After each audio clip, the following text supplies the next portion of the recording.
दोस्तों, जैसा करोगे वैसा ही पाओगे, ये संसार का नियम है।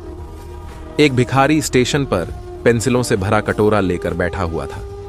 एक युवा व्यवसायी उधर से गुजरा और उसने कटोरे में 50 रुपये डाल दिया, लेकिन उसने कोई पेंसिल नहीं ली। उसके बाद वह ट्रेन में बैठ गया। डिब्बे का दरवाजा बंद होने ही वाला था कि अधिकारी एकाएक ट्रेन से उतरकर भिखारी के पास लौटा और कुछ पेंसिल उठाकर बोला, मैं कुछ पेंसिल लूंगा। इन पेंसिलों की कीमत है। आखिरकार तुम एक व्यापारी हो और मैं भी। उसके बाद वह युवा तेजी से ट्रेन में चढ़ा गया। कुछ वर्षों बाद वह व्यवसायी एक पार्टी में गया। वह भिखारी भी वहां मौजूद था। भिखारी ने उस व्यवसायी को देखते ही पहचान लिया। वह उसके पास जाकर बोला, आप शायद मुझे नहीं पहचान रहे हैं, लेकिन मैं आपको पहचानता हूं। उसके बाद उसने उसके साथ घटी उस घटना का जिक्र किया। व्यवसायी ने कहा, तुम्हारे याद दिलाने पर मुझे याद आ रहा है कि तुम भीख मांग रहे थे, लेकिन तुम यहां सूट और टाई में क्या कर रहे हो? भिखारी ने जवाब दिया, आपको शायद मालूम नहीं है कि आपने मेरे लिए उस दिन क्या किया। मुझ पर दया करने की बजाय मेरे साथ सम्मान के साथ पेश आए। आपने कटोरे से पेंसिल उठाकर कहा, इनकी कीमत है।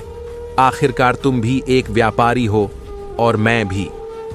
आपके जाने के बाद मैंने बहुत सोचा, मैं यहां क्या कर रहा हूं?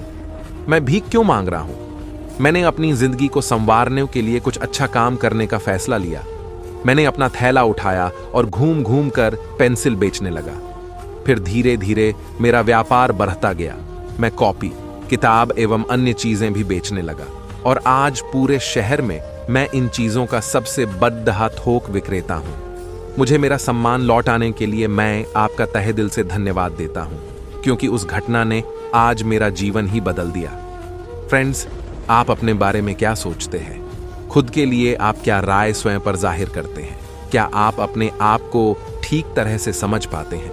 इन सारी चीजों को ही हम इनडायरेक्ट रूप से आत्मसम्मान कहते हैं। दूसरे लोग हमारे बारे में क्या सोचते हैं, ये बातें उतनी मायने नहीं रखती, या कहें तो कुछ भी मायने नहीं रखती। लेकिन आप अपने बारे में क्या राय जाहिर करते हैं, क्या सोचते हैं, ये बात बहुत ही ज्यादा मायने रखती है। लेकिन एक बात तय है कि हम अपने बारे में जो भी सोचते हैं, उसका एहसास जाने अनजाने में दूसरों को भी करा ही देते हैं। और इसमें कोई भी शक नहीं कि इसी कारण की वजह से दूसरे लोग भी हमारे साथ उसी ढंग से पेश आते हैं। याद रखिए कि आत्मसम्मान की वजह से ही हमारे अंदर प्रेरणा पैदा होती है, या कहें तो हम आत्म प्रेरित होते हैं। इसलिए आवश्यक है कि हम अपने बारे में एक श्रेष्ठ राय बनाएं और आत्मसम्मान से पूर्ण जीवन जिएं।